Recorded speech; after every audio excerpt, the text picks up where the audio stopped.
우리 오늘 말씀, 우리 디모데후서 2장 1절, 2절 말씀입니다.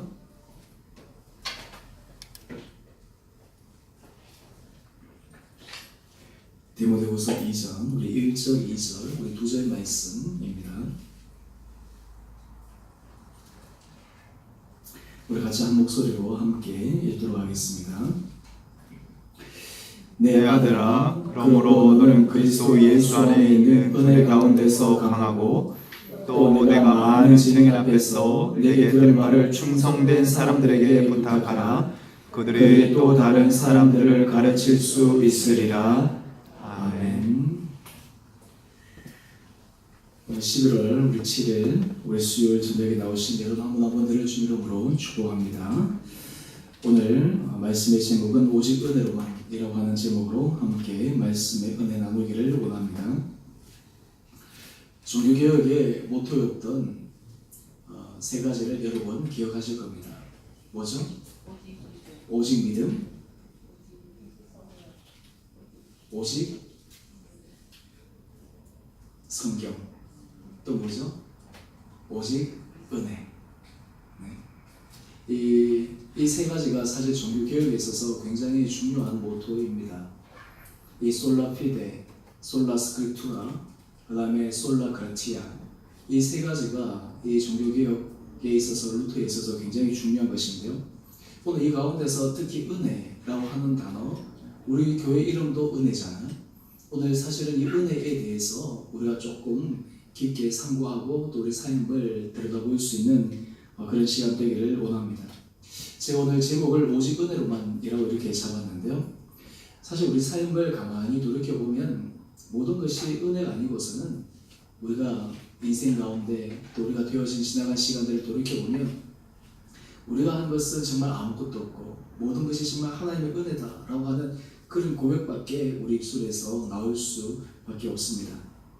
오늘 이 사도 바울은 지금 계속해서 제가 이 말씀을 드리고 있지만 그는 지금 로마의 감옥에 갇혀있는 상황에서 이제 네로치아에 이제 순교를 앞두고 있는 그 직전에 이 디모데에게 편지를 보내면서 정말 자기의 목회 여정, 자기가 살아왔던 지난날의 모든 것들을 토탈해서 압축적으로 지금 이 디모데에게 에베소 교회를 목회하는 그 목회 현지에서 사역을 잘 감당할 수 있도록 권면하는 말씀들을 계속해서 주고 있습니다.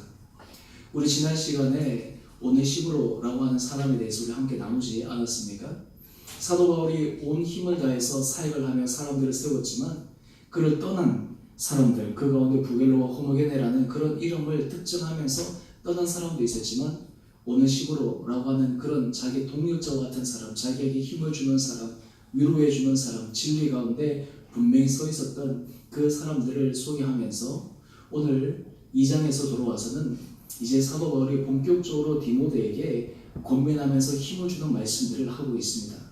이 디모데후서 2장에는 사도 바울이 몇 가지 비유를 통해서 이 디모데가 자기 사역을 어떻게 감당해야 될지를 소개하고 있는데 오늘 거기에 대한 서론격으로 우리 1절, 2절 말씀을 통해 우리가 함께 사도 바울과 또 주님께서 이 디모데를 향하신 그 마음을 우리가 함께 묵상하기를 원합니다.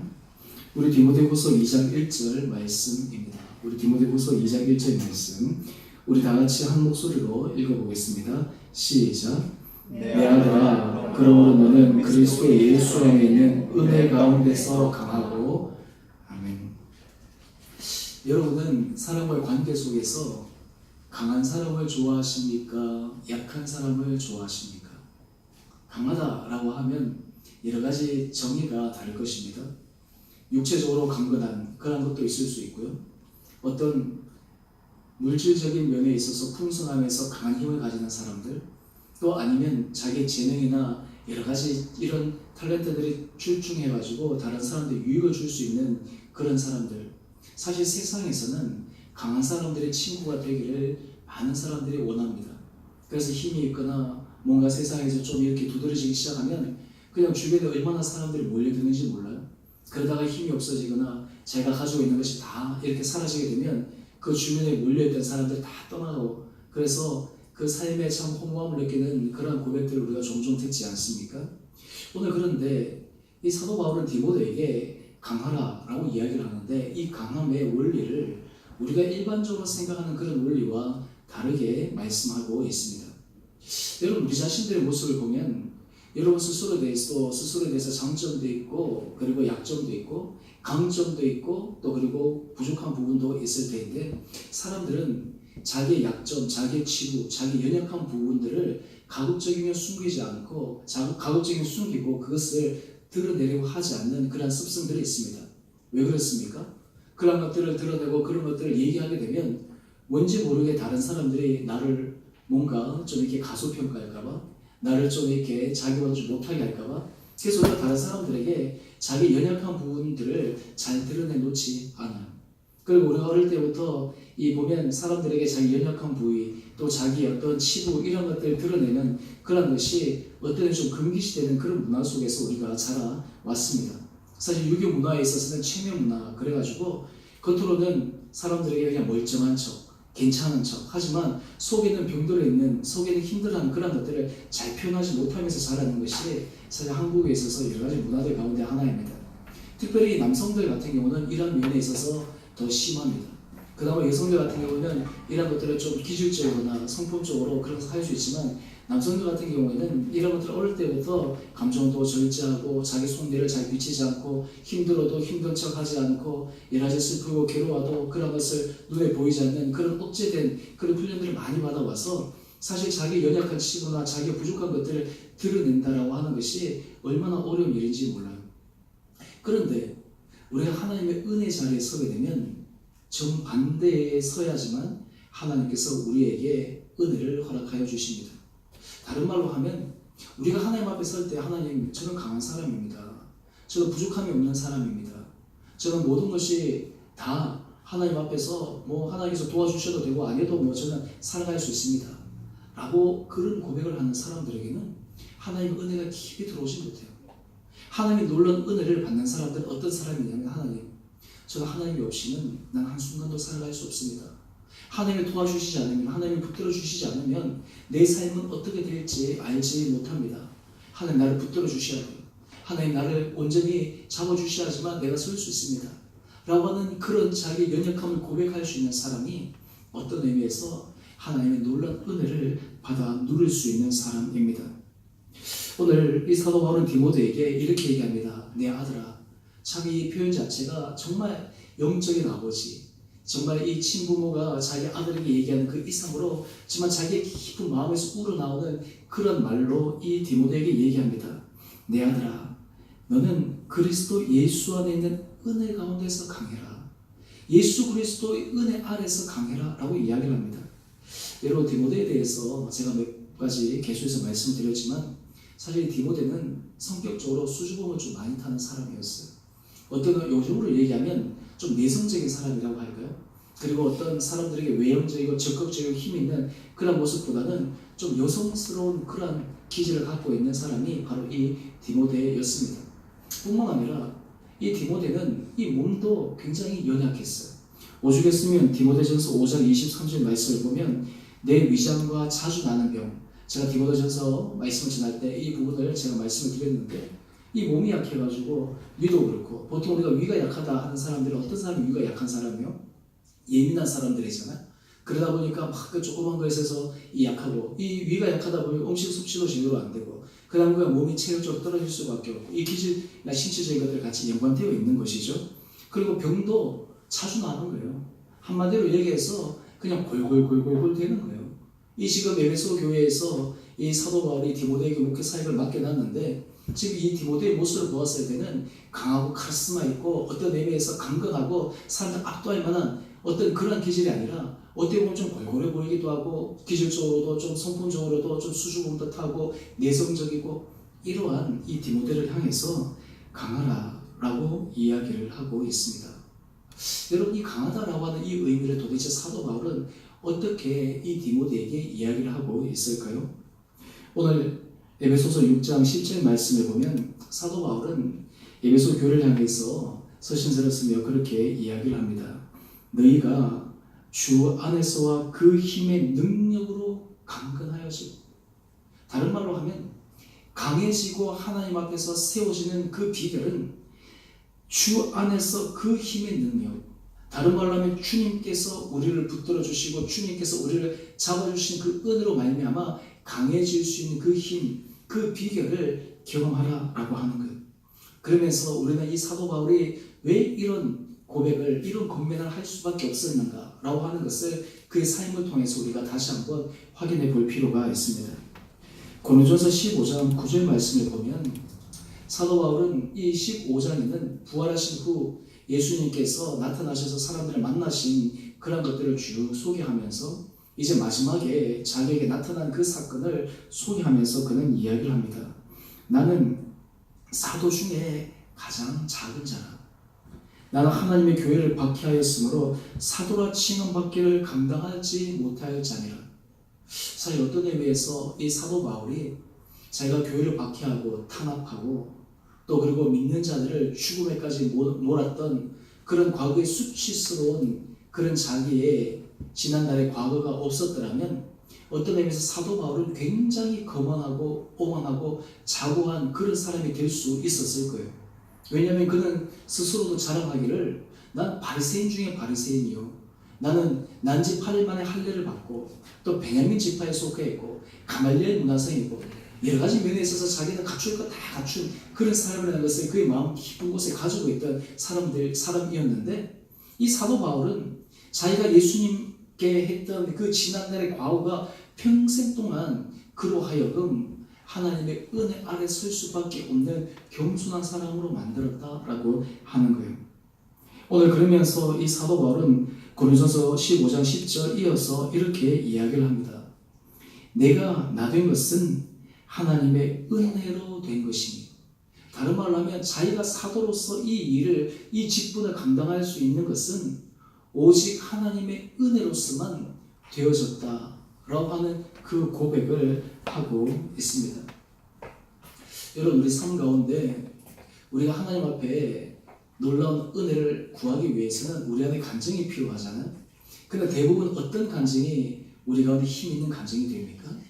다른 말로 하면 이 사도 바울처럼 자기의 연약한 부위, 자기의 실패, 자기의 실수, 지난날의 과오, 그럼에도 불구하고 하나님께서 우리를 세워주시고 붙들어주시는 그 놀라운 하나님의 사랑을 우리가 알고 체험하고 그것을 고백하게 될 때, 그때 비로소 우리는 그 하나님의 은혜에 대해서 감격하고 그 하나님의 은혜에 대해서 우리가 기뻐할 수 있는 것이 아니겠습니까? 여러분, 오늘 저와 여러분 가운데 우리 지난날 시간들을 가만히 생각해 보면 사도 바울의 고백처럼 내가 나 된 것은 오로지 하나님의 은혜로 된 것이다 라고 하는 그 믿음의 고백이 우리 가운데 있을 수 있느냐라고 하는 거예요. 여러분, 우리가 하나님의 말씀이 사실 우리 가운데 제대로 들려지지 않는 이유, 말씀을 읽어도 이것이 잘 깨달아지지 않는 가장 큰 이유 중에 하나가 무엇이냐면 우리는 우리 자신의 에고가 너무너무 강한 거예요.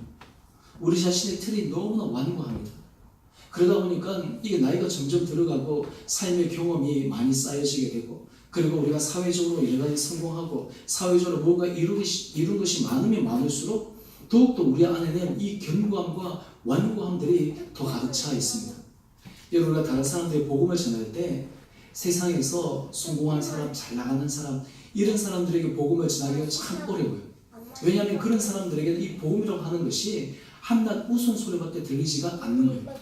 어떤 사람들에게 이 복음이 진리의 능력으로 힘 있는 말씀으로 다가갈 수 있냐면 삶의 고난이 있는 사람, 삶의 실패를 경험한 사람, 삶의 깊은 좌절에 있는 사람, 사실 그런 자리에 있는 자들이 예수 그리스도의 은혜 복음 아래 나올 수 있는 그런 하나의 계기가 된다라고 하는 거예요. 그런 의미에서 사실 우리 인생 가운데 크고 작은 어려움들, 때로는 우리가 하나님께서 우리 자신의 연약함을 달아볼 수 있는 그런 여러 가지 것들을 우리가 보게 되면 사실 그것이 우리에게는 하나님께서 새로운 차원으로 우리를 인도하시는 은혜의 관문이요, 은혜의 통로다라고 하는 것을 우리는 확인할 수가 있습니다. 여러분들은 어떻습니까? 여러분들 가장 은혜 받았을 때가 언제예요? 여러분 하나님 앞에 언제 여러분들의 마음 중심이 가장 갈급하게 갔습니까? 여러분의 심령 가운데서 가장 약해졌던 그 순간이 아니에요? 여러분의 손으로, 여러분의 힘으로 어찌할 수 없는 그 상황이 하나님 앞에 울부짖게 만들잖아요. 우리가 결혼 생활을 하다 보면 부부지간에 있어서 여러 가지 어려움을 겪습니다. 남편에 의해서 이 아내들이 여러 가지 참 힘든 것을 경험합니다. 왜냐하면 서로 다른 기질과 서로 다른 성품 속에서 만나다 보니까 사실 이 남성들 같은 경우는 이 여성들에 비해서 감성적으로 그렇게 섬세하지 못하잖아요. 그러다 보니까 대부분 이 가정생활을 보게 되면 이 남성들보다 여성들이 더 심정적으로 더 많이 고통을 겪는 것 같아요. 그에 반해서 또 이 남성들은 어떠냐? 이 남성들 같은 경우에도 이 자기의 의사소통이나 이런 것들이 제대로 되어지지 않으니까 그 가운데서 서로 힘든 것들이 막 있는 거예요. 그런데 그러다 보면 삶 가운데서 자기 힘으로 어찌할 수 없는 그러한 연약한 가운데 서게 되잖아요. 그리고 사람을 결정적으로 하나님 앞에 오게 되는 또 하나의 사건은 자식 때문입니다. 예를 들어서 자식이 우리 마음대로 우리 뜻대로 잘 되면 얼마나 좋겠어요. 그런데 예를 들어서 우리 자식들이 우리가 혼신의 힘을 다하고 사랑을 키웠는데 예기치 않은 어려움과 그리고 우리가 통제할 수 없는 그런 상황 가운데 직면하게 되면 그때서야 두 손 두 발을 다 들고 하나님의 은혜 자리에 나와 하나님 우리 자녀 우리 아들 딸을 하나님 좀 지켜주십시오. 하나님 좀 붙들어 주십시오. 하나님 외에는 다른 방법이 없습니다. 라고 하는 것들을 우리 하나님 앞에 요청하게 되잖아요. 때로는 우리가 일을 하다가 직장을 잃는다든지 때로 우리가 예기치 않은 여러 가지 질병으로 인해서 우리가 마음의 괴로움을 겪는다든지 또 우리가 관계로 인해서 사람들이 사랑하는 사람이 우리를 떠났다든지 사실 어떤 의미에서 우리 인생 가운데 고난과 고통 이러한 것들은 우리로 하여금 우리 자신의 연약함을 새롭게 느끼고 바라볼 수 있는 그런 귀한 통로가 된다라고 하는 거예요. 오늘 이것을 우리가 알게 되면 오늘 우리 자신이 하나님 앞에서 얼마나 연약한지를 철저하게 고백하게 됩니다. 우리가 새벽도 그렇고 우리가 말씀을 묵상할 때마다 늘 우리가 말씀 앞에 우리가 선다라고 하는 것은 다른 말로 하면 하나님 나는 말씀 앞에서 나는 철저한 죄인입니다. 나는 말씀 앞에서 나는 하나님 앞에 연약한 자일 수밖에 없습니다. 라고 하는 이런 믿음의 고백, 이러한 하나님 앞에서 진실한 고백이 나올 때 그때 비로소 하나님은 우리 삶 가운데 놀라운 은혜 문을 열어주시고 우리 삶 가운데 새로운 하나님의 역사하실 수 있는 그런 힘과 능력을 허락하여 주신다라고 하는 거예요. 그러면서 사도 바울은 고린도후서 12장 9절 말씀 그는 이렇게 얘기합니다. 사도 바울이 그가 여러분들 잘 아시는 것처럼 그가 계수에서 하나님 앞에 세 번이나 구해도 그에게 떠나가지 않았던 치명적인 병이 있었지 않습니까? 그런데 하나님께서 이 사도 바울에게 얘기하는 거예요.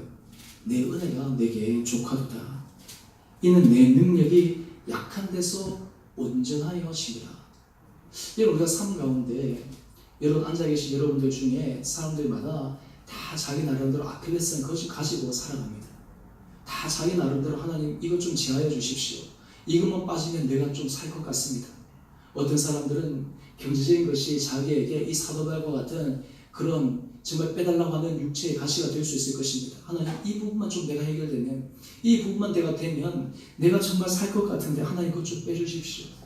어떤 사람들은 관계적인 측면에서 하나님 내가 정말 이 관계에서 내가 둘러싸여서 내가 너무나 힘든데 이 문제만 좀 해결되게 해주십시오.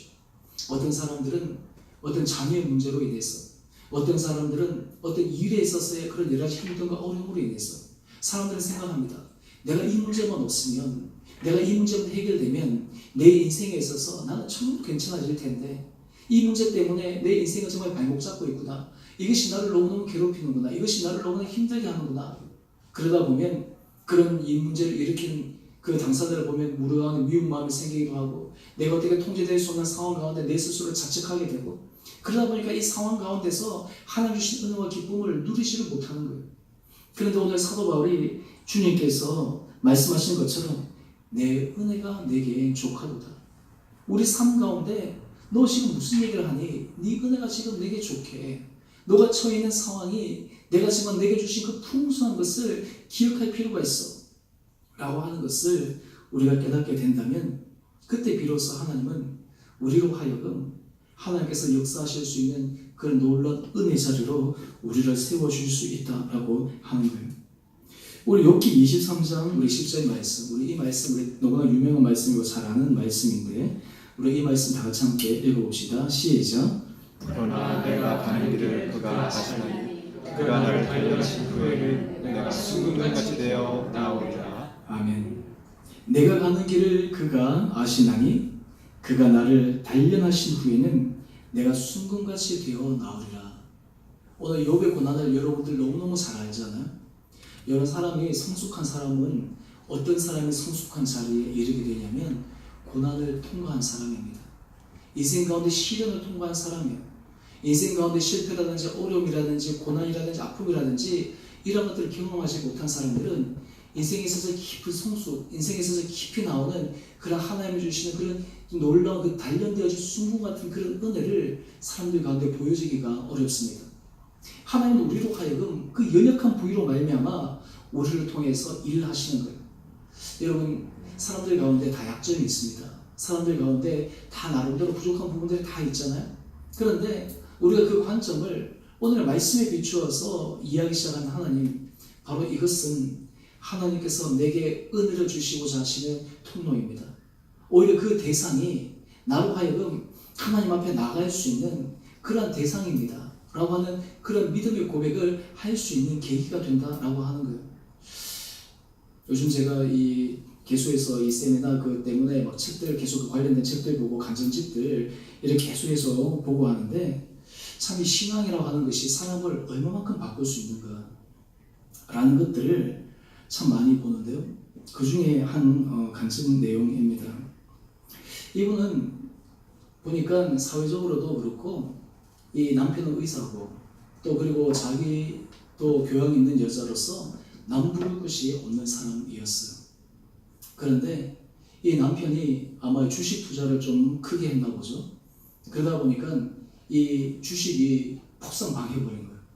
그래가지고 이 60평 되는 그 아파트 그것을 갖다 다 내어놔가지고 10평도 안 되는 그 월세방으로 옮겨야 되는 그런 상황에 직면한 거예요. 근데 보통 상황 같으면 그것을 어떻게 생각했겠습니까? 하나님, 왜 나한테 이 인생 가운데 이런 시련을 주십니까? 남편이 얼마나 믿겠어요?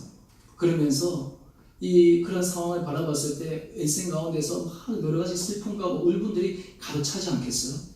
그런데 이 말씀 가운데서 하나님께서 그분에게 어떤 말씀을 주시냐 하면, 너 지금까지 인생을 살아오면서 너 나를 의지한다고 나를 사랑한다고 하면서 너 정작 나를 의지하는 것이 아니야. 너는 남편이 벌어다주고 물질을 의지하고 남편의 직업을 의지하고 너 사회적으로 너는 괜찮은 사람이라고 하면서 너는 자부하면서 살았지. 너 겉으로는 번지르하고 겉으로는 괜찮은 사람, 겉으로는 신앙이 좋은 사람인 것처럼 느꼈지만 실제로 네 삶의 중심에는 내가 들어가 있지 않았어. 그러면서 이 생각이 딱 드니까 이 여인이 이렇게 고백하는 거예요.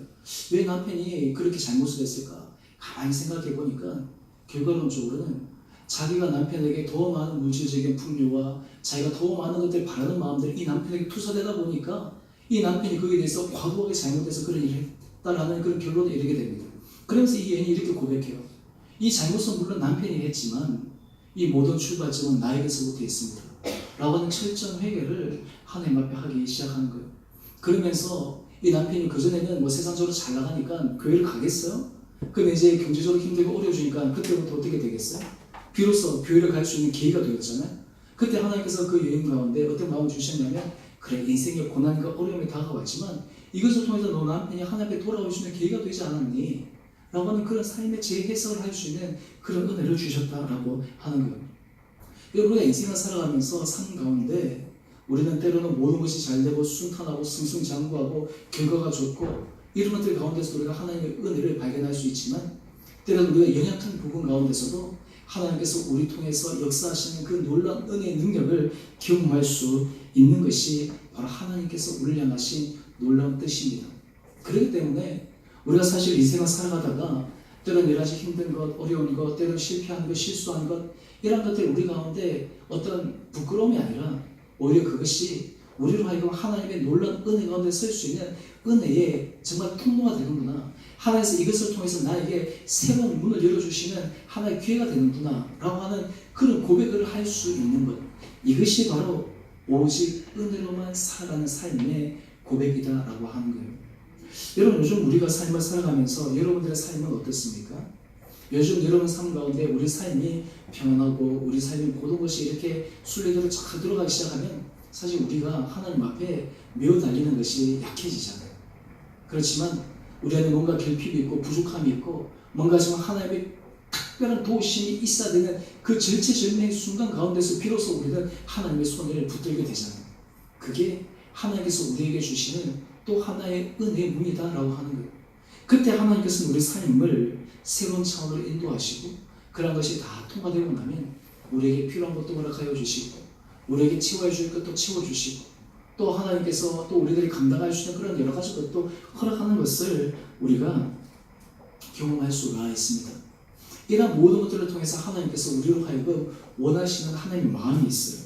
그것이 바로 디도서 2장 12절 14절 말씀인데 우리 좀 길지만 우리 다 같이 디도서 우리 2장 12절 14절 말씀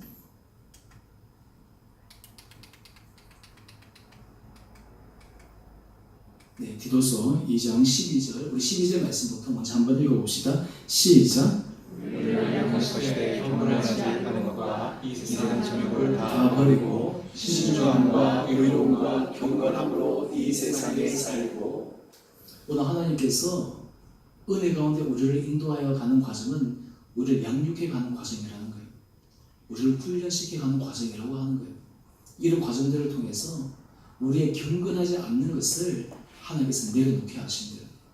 이 세상 정욕을 버리도록 하나님께서 우리로 하여금 계속해서 요청하고 계신다라고 하는 거예요.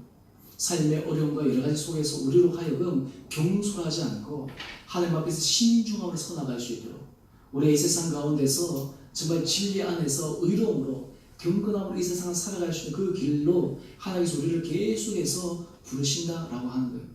여러분 인생에 있어서 우리가 누려야 될 가장 큰 은혜의 복은 우리 삶에 있어서 외형적으로 무엇을 만들었느냐, 무엇을 누려 성취했느냐, 어떤 것들을 우리가 이루었느냐라고 하는 것보다 더 중요한 것은 우리 삶 가운데 주님께서 우리와 함께 하심으로 말미암아 우리가 정말 그 예수 그리스도의 은혜의 성품에 우리가 닮아가 우리가 정말 하나님께서 말씀하시는 그 거룩과 경건한 삶을 우리가 추구하고 살아갈 수 있는가.